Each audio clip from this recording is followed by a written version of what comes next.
Ujjwala बैसाने yes Marathi news मध्ये आपलं स्वागत। आता पाहूया एक स्पेशल रिपोर्ट। नांदगावमध्ये संतोष गुप्ता यांच्या अटकेचा निषेध मोर्चा सर्व पक्षांकडून काढण्यात आला। संतोष गुप्ता यांच्यावरील गुन्हे मागे घेण्यात यावे अशी मागणी महाविकास आघाडीतर्फे करण्यात आली। नांदगाव येथील शिवसेना ठाकरे गटाचे तालुका प्रमुख संतोष गुप्ता यांच्या किराणा दुकानात गांजा सापडल्याप्रकरणी नांदगाव पोलीस स्टेशनमध्ये संतोष गुप्ता यांच्यावरती गुन्हा दाखल करण्यात आला असून हा गुन्हा खोटा आहे असा आरोप शिवसेना ठाकरे गटाच्या वतीने करण्यात आला असून या घटनेच्या निषेधार्थ मंगळवारी दिनांक 25 जून रोजी नांदगाव शहर व मनमाड शहरामध्ये बंदची हाक देण्यात आली।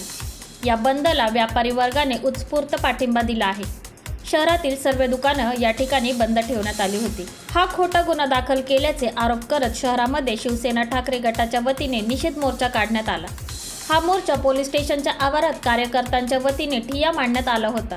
यावेळी प्रशासनाचा निषेध करत काही पदाधिकाऱ्यांनी आपले मनोगत व्यक्त करत संतोष गुप्ता यांच्या पाठीशी आम्ही सर्व ठामपणे असल्याचे सांगितले।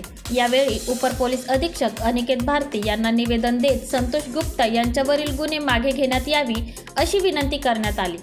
यावेळी शिवसेना जिल्हा प्रमुख गणेश धात्रक, माजी आमदार जगन्नाथ धात्रक, माजी आमदार अनिल आहेर, संतोष वाळीत, सुनील पाटील, विशाल वडगुले, मनोज चोपडे, महेंद्र बोरसे, अरुण पाटील, विनोद शेलार, श्रवण आडाव, शशिकांत मोरे, देवीदास भोपळे यांच्यासह महाविकास आघाडीचे पदाधिकारी कार्यकर्ते मोठ्या संख्येने उपस्थित होते।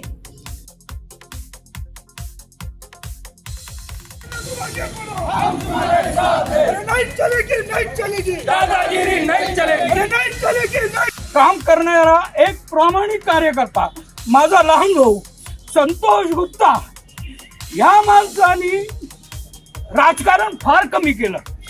या माणसाचं सर्व आयुष्य आजपर्यंत समाजकारणातील अडीअडचणी दूर करण्यात या माणसाचं आयुष्य गेलं आणि मला राजकारणाबद्दल बिलकुल रस नाही, परंतु एक लहान भावाच्या माध्यमातून गुप्ता परिवाराची सामाजिक सेवा होते आणि आज ते नियमानुसार अटकेत आहे। या कारवाईमुळे नांदगाव तालुक्यातील सामान्य जनतेमध्ये प्रचंड चीड आणि संतापाची भावना निर्माण झाल्याचं चित्र आपल्याला पाहायला मिळत आहे। प्रशासनाने एखादी कृती केल्यानंतर त्यांना शाबासकी देण्याच्या ऐवजी, त्यांचं कौतुक करण्याच्या ऐवजी त्यांच्याविषयी संताप आणि त्यांना शिवेची लाखोली वाहायला जाते असे चित्र आपल्याला पाहायला मिळत आहे। म्हणून या ठिकाणी जो काही गुन्हा दाखल केलेला आहे या तालुक्याची सामान्य जनता ही कदापि मान्य करणार नाही। एकच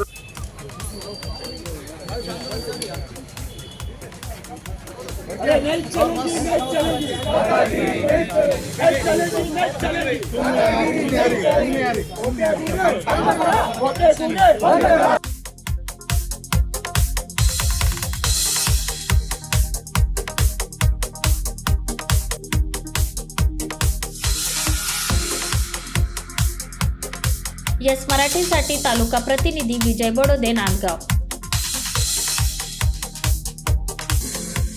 अशा प्रकारच्या ताज्या घडामोडींसाठी येस मराठी न्यूज यूट्यूब चॅनलला लाईक करा, शेअर करा आणि सबस्क्राईब करा आणि बघत रहा येस मराठी न्यूज।